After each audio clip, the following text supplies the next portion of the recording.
Salam alaikum wa rahmatullah. Je suis kémite et fier de l'être. Malheureusement, nous avons deux types de kémites et des kémites qui ne connaissent rien du kémitisme. Le kémite aujourd'hui est synonyme de haine, d'animosité, de rancœur, de racisme. Ça veut dire qu'il souffre et la cause de sa souffrance, c'est les autres. Il ne cherche pas à sortir dedans, mais c'est vous qui avez fait que je suis malheureux.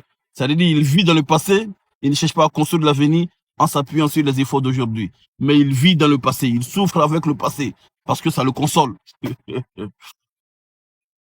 Cheikh Ahmed Bamba est le fondateur du mouridisme.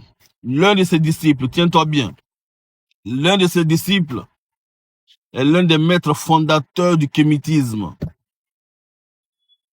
Oui, l'un des maîtres fondateurs du kémitisme. Pour ne pas dire le fondateur du kémitisme, celui qui nous a ouvert les yeux pour nous dire que nous venons d'Égypte. Bien sûr, c'est Cheikh Anta Diop. Cheikh Anta Diop, celui-là même qui a fait toutes les recherches au point qu'aujourd'hui tu t'es fier d'être africain et tu te frappes à la poitrine que je suis le descendant de Pharaon. Cheikh Anta Diop a été le disciple d'un grand cheikh musulman, Cheikh Ahmed Bamba. Au point même que le fils de Cheikh Ahmed Bamba, qui est le Cheikh Ahmed Cheikh Ahmed Mbamba, Cheikh Ahmed Mbake Bamba, Cheikh Ahmed Diop, Cheikh Anta Diop a donné le nom de son fils à ce dernier.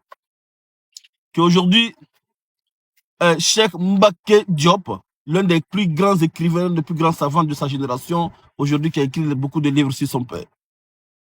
Mon frère, être panafricain, être kémite ne veut pas dire être haineux, rancunier et combattre des choses que nous ne savons même pas qu'est-ce que c'est.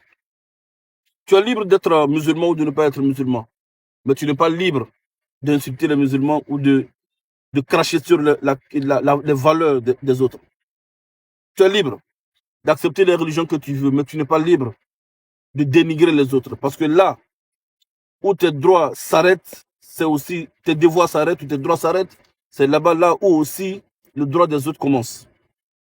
Il n'est pas de nos cultures africaines, de nos valeurs africaines, de refuser les autres, de dénigrer les autres, mais plutôt de laisser libre choix à tout le monde de pratiquer ce qu'il veut.